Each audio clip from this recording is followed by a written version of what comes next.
अस्सलाम वालेकुम।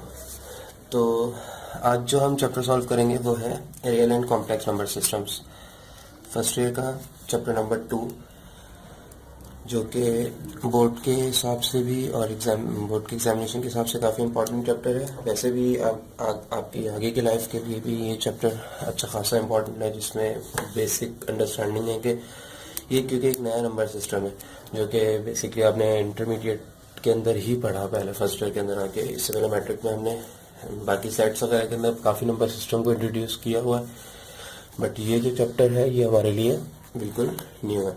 तो पहले थोड़ी सी बेसिक अंडरस्टैंडिंग बना लेते हैं कि व्हाट इज़ रियल और what is complex number systems.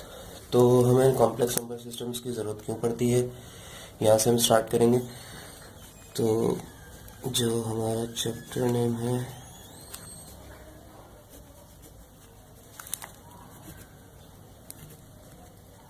Real and complex numbers. तो इससे पहले जो हमने जितने भी नंबर सिस्टम्स पढ़े हैं, जैसे कि natural number systems, natural number का सेट हमने पढ़ा है। वो किस लिए यूज़ होता है? बेसिक काउंटिंग, जो हम काउंटिंग करते हैं 1 2 3, कोई भी चीज़ हम काउंट करते थे, जैसे बंदे काउंट कर लिए, बुक्स काउंट कर ली, चेयर काउंट कर ली, तो हम वो 1 से स्टार्ट करते हैं, 0 से तो ऑब्वियसली स्टार्ट नहीं करेंगे। उसके बाद एक प्रॉब्लम आई कि जब हम कुछ नहीं हो तो उसको किस चीज़ से इंट्रोड्यूस करें। तो उसके बाद हमने एक और नंबर सिस्टम लिखा है, होल नंबर, जो कि 0 से स्टार्ट होता है, 1 2 3 एंड सो ऑन इनफाइनाइट तक। तो इससे हमारे पास ये प्रॉब्लम सॉल्व हो गई कि अगर कोई चीज़ नहीं है, कि अज्यूमिंग 3 - 3 = 0, उस चीज़ को इंट्रोड्यूस हम नेचुरल नंबर से नहीं कर सकते थे। तो फिर हम होल नंबर लेकर आए, होल नंबर से हमने इसको इंट्रोड्यूस किया 0 को, तो उससे हमें ये प्रॉब्लम सॉल्व हो गई। फिर उसके बाद हमारे पास नेगेटिव नंबर की प्रॉब्लम आना शुरू हो गई कि हम 5 - 2 है जैसे, तो वो तो हो सकता है 3, बट 3 - 5 करना, वो -2 है, वो किस चीज़ से इंट्रोड्यूस करें। तो फिर हम इंटीजर्स लेकर आए, जिसमें हम नेगेटिव नंबर भी शो कर सकते हैं और पॉजिटिव नंबर्स भी शो कर सकते हैं। ये भी प्रॉब्लम यहाँ पे सॉल्व हो गई थी। फिर real rational number, irrational number, जिसमें हम P/Q वगैरह के अंदर इंट्रोड्यूस करते हैं, ये चीज़ भी हम उसमें कर चुके थे। तो बेसिकली उसके बाद हमारे पास प्रॉब्लम आई, वो यहाँ पर आई कि जैसे x² + 1 = 0। यहाँ पे अगर इसको हम सॉल्व करते हैं, x² = -1 एंड √(x²) - 1 x √(-1), ये चीज़ यहाँ पर आके हम फंस गए। ये चीज़ किस चीज़ से रिप्रेजेंट होगी? क्योंकि हम x² में अगर हम x² मतलब दो नंबर कौन से इसको सेटिस्फाई करेंगे, -1 1 होता है, तो कोई सेम नंबर तो ऐसा था नहीं जहाँ पे हम आके इसमें सॉल्व करें। तो फिर हमने इसको इंट्रोड्यूस किया एक इमेजिनरी नंबर को, इमेजिनरी नंबर, जो कि हम रिप्रेजेंट करते हैं एक आई से, एक इटैलिक आई से, जिसको हम कहते हैं आयोटा।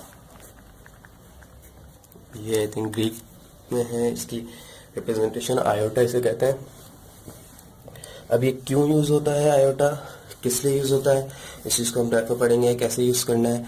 बट एक नया नंबर सिस्टम है जिसको हम कहते हैं कॉम्प्लेक्स नंबर सिस्टम, जो कि रिप्रेजेंट होता है आयोटा से, और इसकी वैल्यू है √(-1). इस चीज़ से हमें ये चीज़ रिजॉल्व हो गई। देखो, अब अगर मैं x² के अंदर √(-1) पुट करता हूँ तो ये कैंसिल हो जाएगा, स्क्वायर रूट -1 = -1।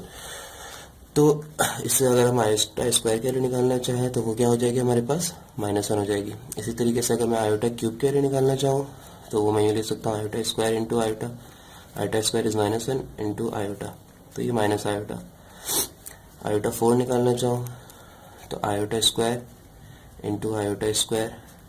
-1 × -1 = 1। तो यही नंबर्स हैं जो हम हमारे बेसिक चलते रहते हैं। 4 नंबर्स हैं, आयोटा, -1 -1, बाकी इसकी जितनी पावर है सिर्फ इसी 4 नंबर के अंदर रिप्रेजेंट हम कर सकते हैं। तो बेसिकली हमारे पास जो नंबर सिस्टम, जो कॉम्प्लेक्स नंबर सिस्टम है, वो आयोटा पर डिपेंडेंट है। तो उसके बाद जब हम नया नंबर सिस्टम, हमने रियल एंड कॉम्प्लेक्स नंबर हम इसे क्यों कहते हैं, एक ये रिप्रेजेंटेशन है, इसको हम इक्वेशन को z से डिनोट करते हैं, कैपिटल Z से, जिसमें हम ये लिखते हैं a + b/i। अब इसमें जो a है वो रियल नंबर है, या रियल पार्ट कह सकते हैं इसे, और बाकी जो b है वो है कॉम्प्लेक्स पार्ट या इमेजिनरी पार्ट। अच्छा, इन दोनों को अगर मैं मिला दूं तो ये कंप्लीट इक्वेशन बनती है कॉम्प्लेक्स इक्वेशन, जिसको हम सॉल्व करना सीखेंगे किस तरीके से कॉम्प्लेक्स इक्वेशन सॉल्व होती है। अच्छा, कॉम्प्लेक्स इक्वेशन में दो पार्ट है, एक रियल पार्ट, एक image complex, real part and complex part. Complex part में आयोटा शामिल खुद नहीं होता। अच्छा, ये चीज बच्चे बहुत गलती करते हैं इसके अंदर कि आयोटा को भी एज ए कॉम्प्लेक्स पार्ट, कभी एमसीक्यूज आ जाता है, अज्यूमिंग एक एमसीक्यूज आ गया 3 + 4 आयोटा। अब एमसीक्यूज में क्वेश्चन ये है कि रियल पार्ट बताएं और कॉम्प्लेक्स पार्ट बताएं, तो इसका रियल पार्ट 3 है एंड कॉम्प्लेक्स पार्ट जो है वो 4 है, बस आयोटा शामिल नहीं होगा। हाँ, आयोटा की वजह से 4 कॉम्प्लेक्स पार्ट बना है, ये वजह है। आयोटा जिसके साथ होगा वो कॉम्प्लेक्स पार्ट होगा, बट आयोटा खुद इंक्लूड नहीं होगा कॉम्प्लेक्स पार्ट के अंदर। तो ये बेसिक इंट्रो था कि व्हाट इज कॉम्प्लेक्स नंबर, क्यों जरूरत पड़ी है हमें इसको सॉल्व करने की, तो इंट्रोड्यूस करने की। तो ये इसकी बेसिक हो जाती है कि हम under root of negative number कोई भी हम आयोटा के थ्रू रिप्रेजेंट कर सकते हैं। तो जो आज जो चैप्टर 2 है हमारा इंटरमीडिएट फर्स्ट ईयर का, उसके अंदर जो बोर्ड के हिसाब से आप लोगों को काफ़ी प्रॉब्लम्स होती हैं, इसमें से एक क्वेश्चन तो आता ही है ऑलमोस्ट शॉर्ट क्वेश्चन के अंदर। तो जो इसका इंट्रोडक्शन है वो आई थिंक 2.2 से ही है। 2.1 इज मतलब देख लेता है एक्सरसाइज है, इसमें कोई प्रॉब्लम होती है आप लोगों को, एक बेसिक से प्रॉपर्टीज हैं उनके हिसाब से एमसीक्यू का है ट्रू फॉल्स, तो ये आप खुद देख लीजिएगा। मैं 2.2 से इंट्रोड्यूस करता हूँ इसे। तो हमने अभी क्या चीज़ पढ़ी कि हम एक कॉम्प्लेक्स इक्वेशन को किस तरीके से रिप्रेजेंट कर सकते हैं। कॉम्प्लेक्स इक्वेशन जो है वो जेड से डिनोट होती है, उसमें होता है a + b आयोटा। एक रिप्रेजेंटेशन तो ये है। एक और रिप्रेजेंटेशन इसकी है कि हम इसको एज ए ऑर्डर पेयर की फॉर्म में लिख सकते हैं। एक राउंड ब्रैकेट के अंदर कॉमा लगेगा, पहले में रियल पार्ट आएगा, सेकंड में कॉम्प्लेक्स पार्ट आएगा, बस ये एक रिप्रेजेंटेशन। आयोटा नहीं आएगा, पार्ट मतलब b। अगर ये इस तरीके से लिखा हुआ z = 2 3, तो इसका मतलब है ये इक्विवेलेंट है 2 + 3 आयोटा के। और अगर एक और इक्वेशन लिखी हुई है जैसे 5, 7 या -7, तो इसका हो जाएगा 5 - 7 आयोटा। तो अगर नेगेटिव नंबर तो सिर्फ नेगेटिव नंबर से जाएगा।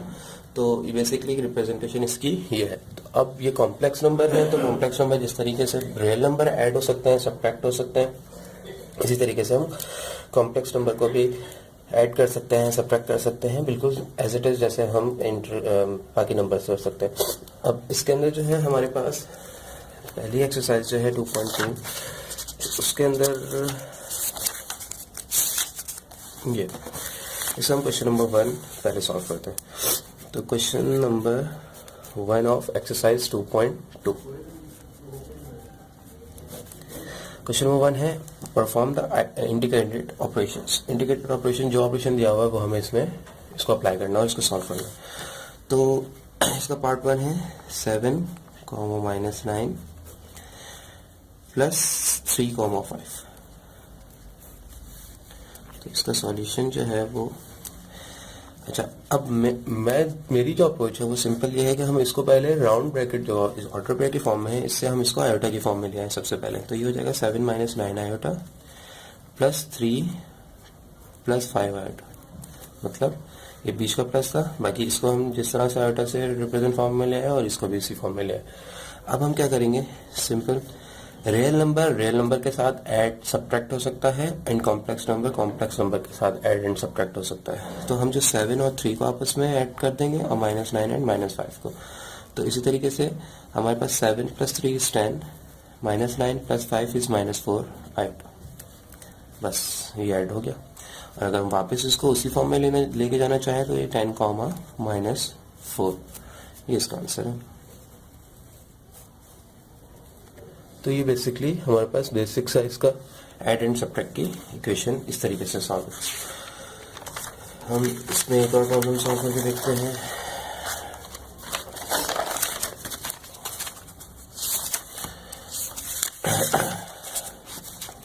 इसके बाद जो इसका सेकंड है वो है मल्टीप्लिकेशन की। 7, -9 मल्टीप्लाई बाय 3, 5। सेम वैसे ही है जैसे हमारे पास ऐड एंड सब्ट्रैक्ट होता है, इसी तरीके से हम इसको भी सॉल्व करेंगे। तो पहले हम इसको उसी आयोटा की फॉर्म में ले आते हैं। एक ब्रैकेट है, 3 + 5 आयोटा, एक ब्रैकेट है। मैंने ब्रैकेट इस वजह से लगाया ताकि मल्टीप्लाई को हम सेपरेट कर सकें। अब जैसे हम दो ब्रैकेट्स को मल्टीप्लाई करते हैं जो अलजेब्रा के अंदर, कि ये आपस में दोनों से मल्टीप्लाई होगा और ये फैक्टर भी इन दोनों से मल्टीप्लाई होगा। वैसे ही हम सिंपल इसको ऐसे करेंगे, 7 3 21, 7 5 35 iota, -9 3 is -27 iota, -9 into +5 is -45 iota into iota, iota square. बस अब ये 21 ऐसे ही आ जाएगा, 35 -27 प्लस 8 आयोटा और -45 एज इट इज। और हमने एक प्रॉपर्टी पढ़ी थी कि आयोटा स्क्वायर इज -1, तो ये हो जाएगा 45 इंटू -1 आयोटा स्क्वायर की जगह -1 आ गया। सिंपल, माइनस प्लस 45 इज +21, ये आपस में रियल नंबर है दोनों, तो ये ऐड हो जाएंगे, 25 60 66 हो जाएगा, 66 प्लस 8 आयोटा। ये इसकी सिंपल सी रिप्रेजेंटेशन थी, तो हम इसको 66,8 में इसको हम लिख सकते हैं। तो बेसिकली हम सिंपल इसी तरीके से हम ऐड, सब्ट्रैक्ट, मल्टीप्लाई, एक मैं आपको डिवाइड का भी इसमें भी करा देता हूँ ताकि हमारे पास, सब्ट्रैक्ट तो सिंपल है, सिर्फ सब्ट्रैक्ट का साइन लगा लें। अब बाकी जो है अब डिवाइड रह गया है, तो मैं एक डिवाइड का भी करा देता हूँ ताकि इसमें जितनी भी कन्फ्यूजन है वो सारी ख़त्म हो जाए। क्वेश्चन नंबर 4 है 7, -9 डिवाइडेड बाय 3, 5। अच्छा, इसकी एक और अप्रोच भी है, इसका एक फॉर्मूला है, इस बुक के अंदर दिया हुआ है। अगर आप उससे फॉर्मूला करना सॉल्व करना चाहें, जैसे डिवाइड का एक फॉर्मूला है और मल्टीप्लाई का भी इसी में ही गिवन है, तो अगर आप इससे करना चाहें तो आप इससे भी कर सकते हैं। बट मेरे हिसाब से अगर समझना है और खुद करके देखना है तो खुद जो है वो इस कॉम्प्लेक्स फॉर्म में ले जाएं और फिर हम आयोटा के फॉर्म में लेकर आए और फिर इसको सॉल्व करें। तो ये लिखा हुआ 7, -9 आयोटा डिवाइडेड, मतलब अपॉन में 3 + 5 आयोटा, इस फॉर्म में हम लिखेंगे, क्योंकि हम अब आगे वाले क्वेश्चन सॉल्व करेंगे तो हमें इसमें इसकी चीज़ की बहुत ज़रूरत पड़ेगी। तो इस फॉर्म में लिया है हम। अब नीचे जिस तरह से हम अंडर रूट को रिप्रेजेंट नहीं करते, इसी तरीके से हम आयोटा को भी नीचे नहीं रखते, तो इसको हम सॉल्व करने के लिए इसकी कॉन्जुगेट लेना पड़ता है। तो कॉन्जुगेट के लिए हमें क्या करना पड़ेगा, simple multiply and divide by, ये नीचे वाला फैक्टर है, इसमें 3 + 5 आयोटा है, तो इसका साइन चेंज करेंगे, आयोटा वाली वैल्यू का 3 - 5 आयोटा, इससे हम इसको मल्टीप्लाई एंड डिवाइड करें। तो हमारे पास हो जाएगा 7 - 9 iota divided by 3 + 5 iota, multiply हो जाएगा 3 - 5 आयोटा, 3 - 5 आयोटा। अब जो हो जाएगा ऊपर से मल्टीप्लाई हो जाएंगे, ये सिंपल, 7 3 से 21, 7 5 से 35 आयोटा, और -9 3 से होगा -27 आयोटा, और माइनस प्लस 45 आयोटा स्क्वायर। नीचे जो है वो, अच्छा नीचे जो है ये फैक्टर बन रहा है a + b a - b, formula में मैट्रिक करना पड़ चुका है हमें, ये a + a - b = a² - b², तो ये 3² - 5 आयोटा स्क्वायर, ये हमेशा नीचे इसी तरीके से फॉर्मूला बनेगा क्योंकि सिर्फ बीच का साइन चेंज है। तो ये जगह 21 - 35 -27 इज 50 62 -62 आयोटा, एंड ये -45 हो जाएगा क्योंकि iota square is -1 into 45 is -45, divided by 3² is 9 -5² into iota square. अब इसको हम सॉल्व कर लेते हैं, 21 - 45 इज -24, -62 आयोटा, और ये 9 -25 का स्क्वायर इज 5 का square is 25 and iota square is -1, तो माइनस प्लस, तो ये 34 हो जाएगा। तो ये जगह -24 -62 आयोटा डिवाइडेड बाय 34, तो बेसिकली ये इसका आंसर है। तो हमने नीचे से आयोटा को हमने खत्म कर दिया। अच्छा, इसको वैसे रिप्रेजेंट अलग अलग फॉर्म में लिखते हैं, तो हम इसको ये लिख सकते हैं -24/34 -62 आयोटा ओवर 34। इसकी सिंप्लीफिकेशन अगर करना चाहें तो कर लें आप। तो बेसिकली हमारा इंडियन आंसर बन जाएगा -12/17 -31/17 आयोटा। तो इंडियन हमारा ये जो आंसर बचा है ये आ गया हमारे पास -12/17 -31/17 आयोटा। तो इसको हम वापस इसको रिप्रेजेंट हम ऑर्डर पेयर के फॉर्म में -12/17 -31/17 बस आयोटा नहीं लिखते, तो ये एक फॉर्म भी है जिससे हम इसका आंसर रिप्रेजेंट कर सकते हैं। तो दैट्स इट, आई थिंक इस टॉपिक का जो बेसिक इंट्रो है वो हो चुका है मेरे ख्याल से। तो इसमें हमने आज जो है बेसिक इंट्रो लिया है कि what is real and complex numbers, iota की फॉर्म में रिप्रेजेंट क्यों करते हैं, क्यों इंट्रोड्यूस किया गया नंबर, फिर उसके बाद हमने इसके बेसिक्स से, अगर एक इक्वेशन है हमारे पास रियल और कॉम्प्लेक्स पार्ट मिला के कॉम्प्लेक्स इक्वेशन बनाई गई है, तो उसको हम ऐड किस तरीके से कर सकते हैं। उसको सब्ट्रैक्ट तो सेम, अगर इसमें नेगेटिव है तो बस सिर्फ नेगेटिव की जगह नेगेटिव आ जाएगा और सब्ट्रैक्ट हो जाएंगे सिंपल। और मल्टीप्लिकेशन हमने देखी आज कि मल्टीप्लाई किस तरीके से हो सकता है, एंड डिवीजन के डिवाइड हम दो कॉम्प्लेक्स इक्वेशंस को आपस में डिवाइड किस तरीके से कर सकते हैं। तो ये कॉन्जुगेट के मेथड से सिंपली हम इसको डिवाइड कर सकते हैं। तो होपफुली आपको ये लेक्चर समझ में आया होगा। अगर इसमें आपको कोई क्वेरी है, अगर कोई प्रॉब्लम है, तो आप ज़रूर मुझसे पूछें। चाहे कभी कैलकुलेशन में कोई छोटी मोटी गलती हो गई हो, क्योंकि मैं भी इंसान हूँ, तो प्लीज़ नोटिफाई कर दीजिएगा। और इंशाल्लाह अब नेक्स्ट लेक्चर में मैं आगे के इसकी जितने भी प्रॉब्लम्स हैं वो सॉल्व करवाऊँगा। प्लीज़ अब इस वीडियो को लाइक कीजिए, सब्सक्राइब कीजिए मेरे चैनल को, और अपने दोस्तों को शेयर कीजिए। Thank you.